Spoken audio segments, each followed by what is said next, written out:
Seja muito bem-vindo a mais um episódio do Reino Invertido. Gente, o episódio de hoje é extremamente importante e muito especial porque nós vamos ter o privilégio de, em poucos minutos, entender o panorama da história da Bíblia. Esse é o primeiro vídeo de panorama bíblico. Eu criei uma estratégia de 3 vídeos. O primeiro vai ser mais rápido, o segundo intermediário e o terceiro provavelmente vai durar algumas horas para a gente entender de forma mais profunda a história de Gênesis a Apocalipse. Então a gente pode dividir a história da Bíblia em 4 grandes atos. O primeiro ato é o ato da criação. Deus cria todas as coisas através do poder da sua palavra. E quando Deus cria as coisas, ele cria de forma perfeita, sem mancha, sem pecado.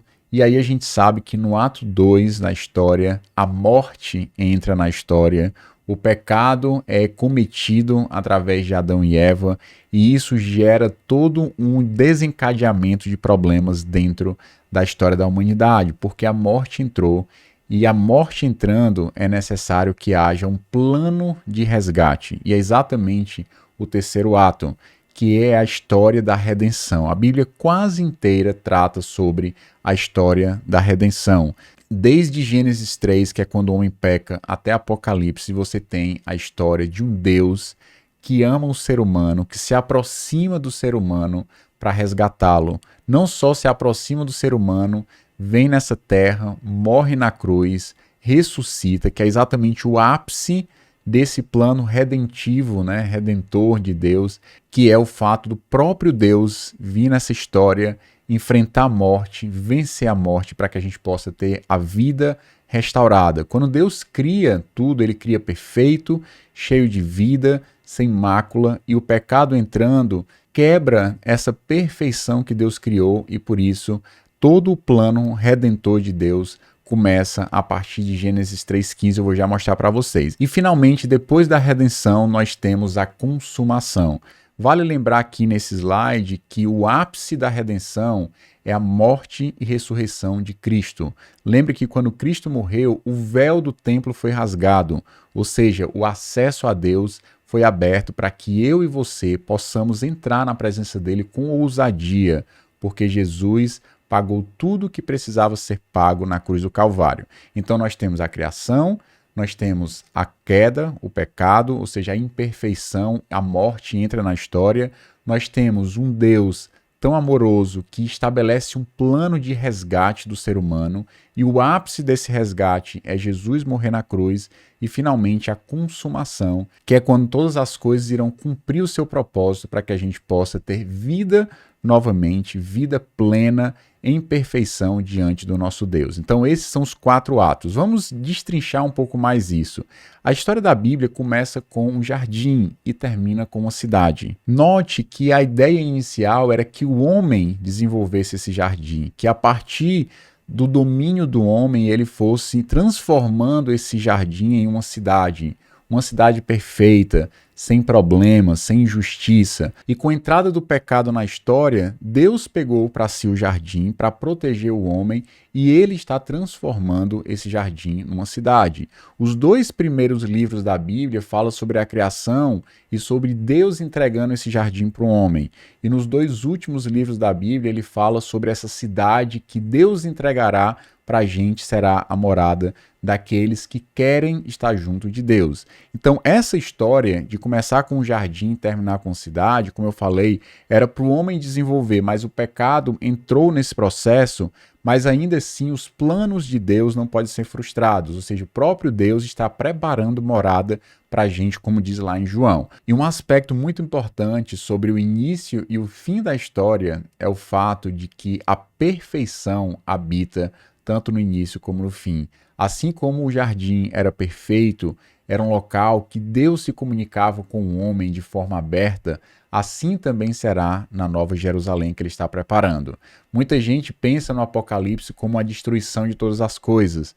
Na verdade, o fim, essa cidade, é o propósito, onde todas as coisas encontrarão o seu propósito e nós estamos indo para um casamento e não para a destruição. Então é importante perceber que no pano de fundo, apesar de que o pecado entrou, a morte entrou, nós estamos vindo da vida que era plena lá no Éden e vamos para uma vida plena também na Nova Jerusalém, porque Deus está preparando morada para a gente. Então vamos lá, na cronologia você tem Gênesis 1 e 2 como sendo o período da criação, usando essas 4 eras, né? Criação, queda, redenção e consumação. Então, os 2 primeiros livros da Bíblia, eles falam sobre a criação, assim como os 2 últimos livros da Bíblia falam sobre a consumação. Há uma simetria. Os 2 primeiros sobre a criação e os 2 últimos mostram vislumbres de como será a consumação, de como será a eternidade. Claro que ele fala sobre esses 4 períodos em outros momentos da Bíblia, mas de forma geral, Gênesis 1 e 2 sobre a criação, Gênesis 3, versículo 6 é onde acontece a queda, logo na sequência, Gênesis 3,15, começa o plano redentor de Deus. Nesse versículo há uma promessa que o descendente da mulher, ou seja, o descendente da Eva, ele vai pisar na cabeça da serpente. E esse descendente é Jesus. E quando Jesus vence a morte, ele pisa na cabeça da serpente e o poder da morte já não opera sobre aqueles que aceitam, que recebem Jesus como seu Salvador. Então, o plano redentor de Deus começa a partir de Gênesis 3, poucos versículos depois da queda. Olha como Deus já se preocupa com a humanidade.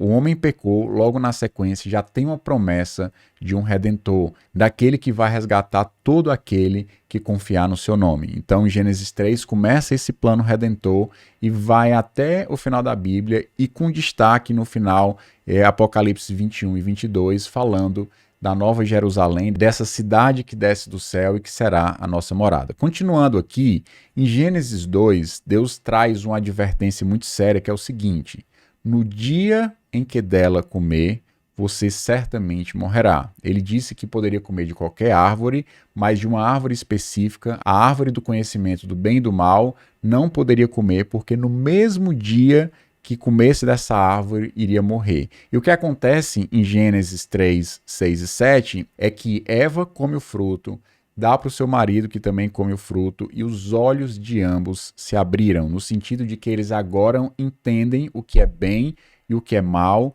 e eles são capazes de produzirem maldade por conta do conhecimento que foi aberto, digamos assim. Eles escolheram. A fruta, na verdade, era como uma porta. Deus dizendo, vocês têm liberdade, vocês moram num local perfeito, existe o mal, e aqui é o que vocês não devem fazer, esse é o conselho que eu te dou, mas eles resolveram entrar por essa porta, ou seja, comeram fruto e os olhos foram abertos. E aí o que é que acontece? A perfeição que foi criada foi interrompida. Por quê? Porque a morte entrou na história. Aí você pode perguntar, Léo, como é que a morte entrou na história? Será que eles morreram no mesmo dia? É exatamente o que eu quero trabalhar com vocês agora. A morte entra na história através do pecado. Mas o maior inimigo do ser humano, o maior inimigo da medicina, o maior inimigo de qualquer pessoa é a morte. Enfrentar a morte nos dá medo. E é exatamente essa questão que Jesus veio resolver. E ele tem um remédio, que é enfrentar a morte, ressuscitar, ou seja, vencer a morte, para que a gente pudesse também andar nos passos dele. Só entrando aqui em algumas questões importantes, a morte ela entrou tanto no reino espiritual, como ela também entrou no reino físico. Ou seja, a morte ela atinge as duas realidades, a realidade transcendente espiritual e a realidade imanente, que é a realidade das coisas materiais. Aí você pode perguntar, Léo, como é que a Bíblia diz que a morte vai entrar no mesmo dia, se Adão aparentemente não morreram no mesmo dia? Eva e Adão comeram da fruta e continuaram lá conversando com Deus, se vestiram, Deus expulsou Adão e Eva do jardim. E será que eles morreram no mesmo dia? E para isso nós precisamos entender que nós somos formados por 3 partes. Nós somos a imagem e semelhança de Deus, conforme Gênesis 1, 26 já deixa claro. Nós somos tripartidos, nós temos 3 partes, nós somos alma, corpo e espírito. E esse é um conceito que a Bíblia trata em vários versículos. Eu peguei um exemplo aí, dizendo e que o espírito, a alma e o corpo de vocês estejam conservados íntegros. Ou seja, essa ideia de íntegro é de inteiro. Ou seja, que haja uma coerência entre o espírito, a alma e o corpo. Se o espírito está pronto, a gente deve deixar esse fluir do espírito atingir a nossa alma, nossas emoções, o nosso corpo, para que a gente seja encontrado íntegro na volta de Jesus. Então esse é um conceito extremamente importante. Por quê? Porque quando a morte entra na história, e isso acontece de forma instantânea, no mesmo instante que o homem peca, os olhos são abertos, a morte espiritual entra na história, ou seja, Adão e Eva morrem espiritualmente. Isso é muito sério. Essa separação espiritual aconteceu durante todo o Antigo Testamento. Abraão era morto espiritualmente, Davi era morto espiritualmente, os profetas Isaías, Jeremias, Moisés, eu acho que já falei, Abraão, Isaac, Jacó, toda essa geração era morta espiritualmente. Além de entrar a morte espiritual, que só foi resolvida na cruz do Calvário, quando Jesus morreu e ressuscitou, e aí ele é um cabeça de raça. A partir de Jesus, você tem a geração dos nascidos do Espírito, e eu vou citar mais na frente sobre isso. Aí é que começa a ter um relacionamento com Deus de dentro para fora, porque no Antigo Testamento era a realidade de fora para dentro, porque o homem era morto espiritualmente. E a morte também entrou no reino físico. Não só no homem, mas de toda a natureza você percebe um decaimento das coisas, né? A morte imperando em plantas, em animais, em tudo que está dentro da natureza. Estrelas morrem, ou seja, o próprio cosmos foi afetado quando a imperfeição entrou na história. Então, a Bíblia diz lá em Coríntios, né, que a morte veio por um homem, também por um homem veio a ressurreição. Qual é o remédio para a morte? Qual é o plano de Deus de resgatar esse plano redentor? É de ele entrar na história, enfrentar a morte como servo, vencer a morte para que eu e você tenhamos acesso à ressurreição. Através de Jesus, ele é um cabeça de raça, ele é o primogênito. Através dele, nós temos como reverter esse quadro de morte através da ressurreição. Por isso que Jesus tem aquela conversa com Nicodemos, que é nascido da carne é carne, o que é nascido do espírito é espírito, que eu vou já citar para vocês. Então, a ressurreição, ela é o ápice da redenção. Ou seja, a ressurreição é a vitória sobre a morte. Qual é o maior problema do ser humano? A morte. E a morte entrou através da queda, do pecado. Então, a imperfeição entrou na história por conta do pecado, e a ressurreição, ela é capaz de reverter esse quadro de morte. Por isso que a ressurreição de Jesus, a morte e a ressurreição, é Jesus vencendo a morte, enfrentando a morte como um servo humilde, um servo sofredor, vence a morte, e agora nós temos livre acesso a restabelecer um relacionamento com Deus que foi quebrado lá no início da história. Gente, essa questão da ressurreição, ela é tão importante que se você tira a ressurreição da Bíblia, toda a teologia bíblica desmorona como um castelo de cartas. Se você abrir a sua Bíblia lá em Hebreus, no versículo 1 e 2, você vai ver que tem 6 pilares. Tem arrependimento de obras mortas, fé em Deus, doutrina de batismos, imposição de mãos, você tem ressurreição dos mortos, que é o 5º pilar, e juízo eterno como sendo o 6º. Ou seja, dos 6 pilares básicos, que é o que a Bíblia chama de leite espiritual, o 5º pilar é a ressurreição dos mortos. Daí o fato de que essa é uma doutrina central da Bíblia. Sem isso, a Bíblia não fica em pé. Ou seja, tirou a ressurreição, tudo desmorona. Tirou os primeiros 3 capítulos da Bíblia, a criação e a queda, nada mais faz sentido. Daí a importância de você entender que essas coisas de fato aconteceram. Então a ressurreição, ela é central dentro do Evangelho. Mas para que você tenha a sua redenção, Deus estabeleceu um plano redentor.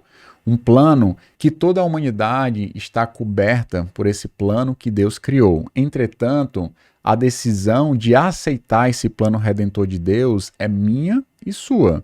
Então, existe a responsabilidade que você tem por aceitar esse plano. E aí, na redenção pessoal, Jesus fala com Nicodemos dizendo o seguinte: o que é nascido da carne é carne, e o que é nascido do espírito é espírito. Não fique admirado por eu dizer, vocês precisam nascer de novo. Por quê? Porque a Bíblia diz que através de um homem o pecado entrou na história, ou seja, a morte espiritual ela é passada de pai para filho. Quando uma criança nasce, ela já nasce espiritualmente morta. E para que ela possa ressuscitar no espírito, ela precisa nascer de novo. Ou seja, o que é nascido da carne é carne e o que é nascido do espírito é espírito. E esse é um assunto extremamente importante, você entender a necessidade de nascer de novo, de ressuscitar espiritualmente para que depois isso aconteça também no ambiente do corpo. Então hoje nós somos templos do Espírito Santo. Olha o que diz lá em 1 Coríntios. Será que vocês não sabem que o corpo de vocês é santuário do Espírito Santo? E essa realidade espiritual de quem nasceu de novo, de quem ressuscitou espiritualmente falando, porque nós nascemos mortos e separados e precisamos entregar a nossa vida para Cristo, essa realidade, a realidade espiritual é o que determina a realidade material, ou seja, de maneira que o visível veio a existir das coisas que não são visíveis. Ou seja, a realidade de nascido de novo espiritualmente é o que vai fazer com que futuramente nós recebamos um corpo glorificado, um corpo perfeito e sem mácula, que é o que vai acontecer no final da redenção. Deixa eu mostrar mais um versículo aqui que diz o seguinte: quando esse corpo corruptível se revestir de incorruptibilidade e o que é mortal se revestir de imortalidade, então se cumprirá a palavra que está escrita. Olha como é legal. Tragada foi a morte pela vitória. Ou seja, a completude desse plano redentor de Deus começa numa realidade espiritual, mas ela também irá se realizar naquilo que é material. Ou seja, todo o cosmos será restaurado. Todo o cosmos experimentar o plano redentor de Deus, irá experimentar o plano redentor de Deus. Isso também faz parte do nosso corpo. Nós não seremos almas que estaremos voando no céu, mas teremos um corpo e moraremos numa cidade. Trabalharemos, então teremos só que num ambiente perfeito, num ambiente sem pecado, com Jesus governando e reinando como um rei, não mais como servo, como na primeira vinda, mas como um rei na segunda vinda. Continuando aqui, o final da redenção e o início da consumação é exatamente a ressurreição para a vida, e essa ressurreição que já aconteceu no âmbito espiritual, aqui dentro no seu espírito, e que vai acontecer também no corpo. O corpo será restaurado e por isso nós teremos um corpo glorificado. E esse fato é o que a Bíblia chama de primeira ressurreição. Tem uma segunda, mas eu vou deixar para um outro vídeo. Nós temos a história criação, queda, redenção e consumação. No período da redenção, Jesus veio como um servo. E ele sabia que precisava vir como servo para que ele pudesse enfrentar a morte. A Bíblia diz que ele enfrentou a morte como um cordeiro mudo indo ao matadouro. Ele foi em silêncio, como um servo sofredor, humilde, enfrentou a morte, que é o maior problema da humanidade, que é o que gera separação, e venceu a morte através da sua ressurreição. Entretanto, ele virá uma segunda vez, não mais como servo sofredor, mas como um rei. Essa foi a grande dificuldade dos judeus de entender Jesus, porque eles esperavam um libertador, um rei, que tirasse o povo da opressão do Império Romano, e não foi isso. Jesus veio tirar uma opressão muito maior do que o Império Romano, que é a opressão da morte, o domínio da morte sobre essa natureza, né, sobre o cosmos, ou seja, quando o homem pecou, entrou a imperfeição na história. A Bíblia diz lá em João 3,16 que Deus amou o mundo de tal maneira. Esse mundo, a palavra original fala sobre o cosmos, toda a criação. Ou seja, Deus amou toda a criação de tal maneira que morreu para que ele pudesse restaurar essa criação através da sua morte e ressurreição, ou seja, vencendo o maior problema da humanidade, que é a morte. Então, para a gente terminar, o mundo não precisa simplesmente de mudança. O mundo precisa de ressurreição, porque as pessoas estão mortas espiritualmente e precisam ressuscitar espiritualmente para que possam depois experimentar essa ressurreição também no corpo e experimentar a vida eterna com Deus, juntamente dele, na sua cidade, seguindo a vida, trabalhando, tendo relacionamento, só que dentro de um ambiente de perfeição. Então, a última coisa que eu quero deixar aqui para vocês, voltando lá para o primeiro slide, Deus criou tudo cheio de vida, tudo cheio de plenitude. A morte entrou na história e Deus precisou, através da sua ressurreição, vencer a morte para que a gente pudesse ter a vida eterna. Muita gente acha que Deus é mau quando as pessoas se afastam dele e elas experimentam morte eterna. É porque é impossível se afastar de Deus e ter vida, porque ele é a fonte da vida. Imagine um peixe que decidiu sair do oceano porque quer explorar, por exemplo, a floresta, quer explorar a cidade. Será que ele vai sobreviver fora da água? É impossível. Não é porque Deus queira que a morte reine longe dele, é porque ele é a fonte de vida. Quem se afasta dele acaba não tendo a possibilidade de experimentar essa fonte de vida em outro local. E a mensagem final é essa: Deus tem vida para você. Desde o começo da história, ele desejou uma história de vida, uma história de abundância. O pecado entrou, a imperfeição entrou, a morte entrou, mas ele te amou de tal maneira que ele resolveu entrar na história, andar no meio de nós, curar a gente, para que ele pudesse morrer, ressuscitar e mandar o próprio Espírito Santo, que é Deus, para habitar dentro de nós. Ou seja, quando nós somos templos do Espírito Santo, significa que a primeira ressurreição já aconteceu dentro do nosso coração. Ou seja, o nosso espírito é um com o Espírito Santo e nós ressuscitamos, ou seja, nós nascemos do Espírito. O que nós estamos aguardando agora é o período da consumação, onde Jesus voltará como rei e nós teremos a ressurreição completa também no nosso corpo físico. Essa é a história das Escrituras.